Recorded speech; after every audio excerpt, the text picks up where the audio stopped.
on in this team to sort of prove their test case. Is that feeding through everyone that this is your chance to really put a marker down there? Yeah, well, it has the whole time. I mean, there's been a big emphasis on. Obviously, we didn't have a great start in Argentina, but every game make sure we're building and not only just putting our best foot forward, but making sure that we build on what we've done before. So yeah, it's a great opportunity and one everyone's very excited to get their hands on. Can you talk a bit about the balance with that? You want your own game personally to go really well, but also you need to work with the team. Like what you maybe learned from 21 on what you get in the test side.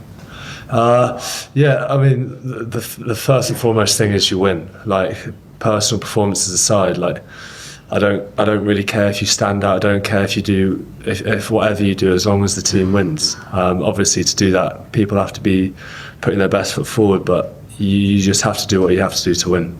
And sometimes it's not necessarily the glamorous stuff, but as long as you win. Have you found how you've gone so far? What's your take on your tour to date? I mean, I judge my games mostly or kind of review on how hard I work. So for me, like, and that's how I get like my enjoyment out of the game is getting up at Thor and running and doing all that stuff. And usually that puts me in kind of the best spots to do what I want to do. So I felt I've done that. I feel like I could definitely add.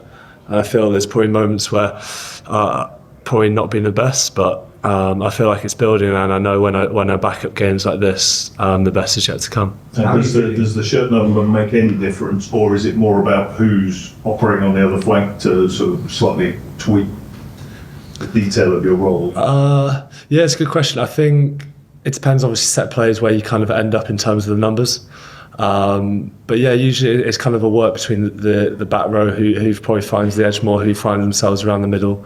But like I said, it's not necessarily up to one person to do everything or do the best stuff. It's how you work together, and sometimes it might be, doing the bits out wide and letting kind of the back row work around their best sort of their spaces. Can you quantify it when you say judge your game and how hard you work? Is that about a feeling of that you go to the tank when you come off, or you're looking for particular stats and try to hit those? No, I don't do stats and numbers. It's just if you're on the floor, how quickly you get up. If the ball's in the air, how quickly you run. So yeah, numbers don't mean much. And does it sometimes frustrate you? You feel you absolutely extra tank, you've done all that, but you might not have an X factor moment. So people will say, "Oh, he's had a quiet game." No, that suits me. Like, I think that's probably usually when you play your best, really. You can always ask about the competition that opens up. Like, yeah, most other positions, you're fighting against one or two players. There's 5 that opens up in a squad. So, what does that sort of do to the level of training? Oh, it's crazy, isn't it? It's class. First of all, it's brilliant, and I think all the back rows are kind of different within their own rights, and that's not saying kind of this is better or this, but like everyone's just, you go from Pollock to Van der Fleer to Jack, even Bernal, like everyone's different within their own rights and world class within their own rights. So yeah, you learn a lot, and it's different because you're not training together, or you are training, sorry, but because we're just playing, you're kind of learning from watching rather than learning from being with them. So it's been really cool to kind of be that up close and personal with it all. Do you know what I mean? So yeah, that's been good. Were you in touch with your brother about the England game of the weekend? Yeah, it's quite an achievement, quite a performance. Huge. I mean, we mistimed the map. I thought it was 10 a.m, so I was like, oh, brilliant! I'm going to wake up and get to watch the rugby, and it's going to be a lovely morning. And I woke up, and the first thing was the England score. I was like, fuck. So it's a bit annoying. So I've not been able to watch that yet, but it was cool to see him go at 6. And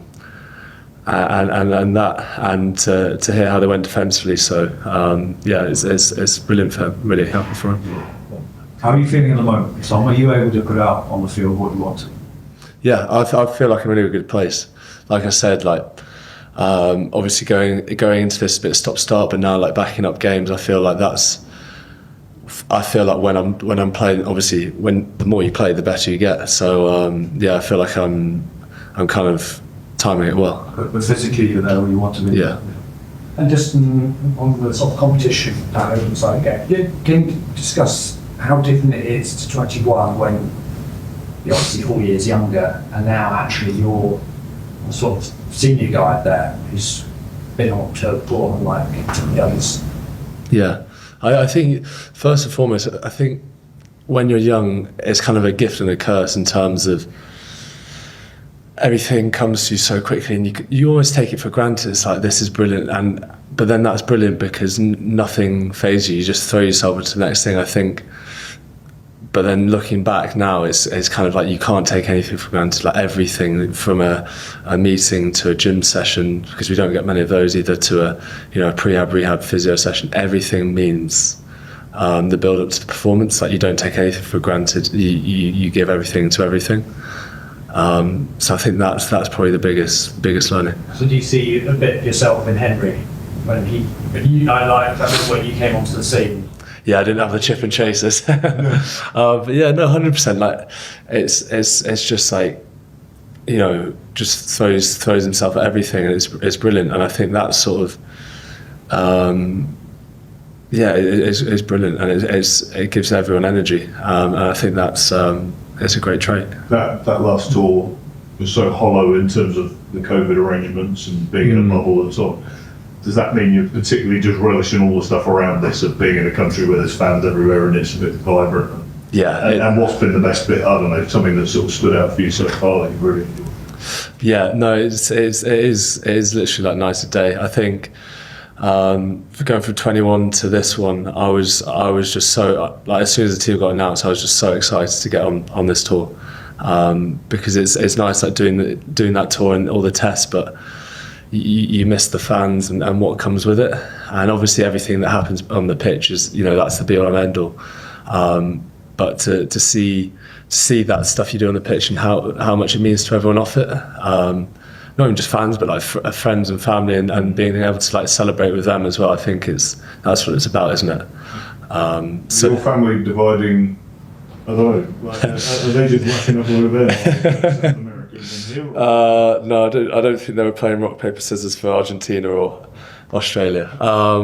So yeah, I think they're both school teachers. So I think they're getting out here for the first. They finish on the 19th. I think they make it for the first test. So I think that's when the school term finishes. So it works out. The game is played at a heck of a pace these days. The team in possession seems to be over it instantly, and breakdowns happening in a flash. Is there now a reduced capacity for a jackal to be performing at that? Yeah, it definitely feels like there is a favour towards the attacking team in terms of keeping the ball flowing and a very fast moving pace. So yeah, it's definitely tougher, but I think for us, like, there's different ways of getting the ball back. There's different ways of controlling speed of ball. There's different ways of kind of just inhibiting attacks. So yeah, we have to put our best foot forward. But if we feel we're not finding that's kind of the best outcome, then we need to find another way. But like I said, the beauty of it is we've got a great back row, B, a great team. And obviously coaching staff that we can work that out.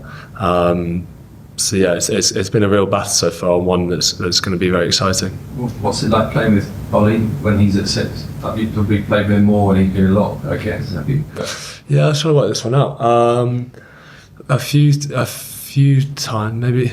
Yeah, a handful of times. But yeah, I think he's really stepped up. I think to see him obviously get his hand on the ball, more especially this tour, has been really cool to see. And then yeah, when he steps up in set piece, he's so calm, obviously athletic, and I think it definitely allows you or frees me up to stay at the lineouts. And he's got a serious engine, doesn't he? Like I remember Aled when he was at England saying he was the king of the watt bike and all that stuff. Yeah. Do you love that, playing with someone like that who's got the sort of same work rate ability as you, and you can just sort of tear around together almost? Yeah, especially for the big lads as well. Like sometimes you kind of, the second rows are kind of find themselves in the middle, and it's just very kind of north-south. He gets himself wider, gets hands on the ball. You saw at the weekend him linking with Jack. Last week, linking with Jack. So I think for him working with him, I think is going to be really cool. And the Lions had a bit of an issue at the breakdown of the weekend. You know, the Waratahs did well in that area. From your vantage point, is that something that's a reasonably easy fix? And also, even when it's an opposition player, that Charlie Gamble over again, you just admire the art being executed, even if it's against your team. Yeah. Yeah, no, definitely. I think it's interesting because he was the one we spoke about kind of pre-game and in the week. So I think for us, you know, everything comes so quickly. We don't have time to maybe train the physicality or the accuracy stuff around that sort of stuff. So if we're going to say something, we need to back it up and do it. I think that's a special thing about this tour is you probably don't have the reps and sets, so you just have to be on it, and it's probably more of a mental thing. And especially around the breakdown, it's not just a back row; it's a 1 to 23. So yeah, we're gonna all have to step up our game in that area. Tom, you mentioned two fellow back rowers, very different players on the pitch. They strike me as being quite different off it. Someone like a Henry and Jack. Look, I may be different, but I may be wrong. But how different are they? Do you spend much time together? How have you all got along? Yeah, I mean, it's spent a lot of time with Pollock, I guess. So yeah, no, I mean, we were all together for 3.5 hours today on the bus down. So you do spend a lot more time, and especially considering the 21 tour, I found you definitely spend a lot more time off the pitch together for this tour. I don't really know why, because you have the same amount of time, but I guess you're just doing more things. So that's been really cool. But yeah, Jack's been good. Him and Josh do the kind of the shocker of the day sort of thing. So they've been very funny on the bus. It's quite hard to explain. You have to speak to him. I don't really know. It's like the shocker, like the funniest moment of the day, and they're very good at it because they're both like such like the nicest blokes you'll ever meet. So it's quite weird for them to like give out the shocker of the day sort of thing. So it's quite funny. Who was today's shock? It was today. I actually don't know. Also, it's a safe. No, I actually can't say it's a safe bus. Actually, it's a safe bus, so I can't say anything. I was just going to ask, like, I know in England, like you guys are all massively competitive and at darts and chess things. Is there any sort of activity that guys sort of competing against off the pitch? It's a lot of cards at the minute. A lot of cards. So yeah. Poker? I think it's just cards. It's a stone trap. I know it's been particularly this bit of a tour is relentless with everyone moving every 3 days. But what have you done that's totally not rugby related in the last? I was actually going to say we went to the rugby league game. That doesn't really count, does it? Don't know, just a lot of beach, coffees. Yeah. Do you feel like you're seeing a country because obviously it's that? Yeah. Just in the hotel, I guess, and on the golf course. I don't know if you play golf, but what have you been? I think doing? you had to. It's either that or yeah. So yeah, no, it's been really cool, especially like leading up to the games, you get out and about and. People are wearing Lions kit, and it's like there's a real kind of build up to the games, and I think that's been really special. Okay, guys, we'll leave it there.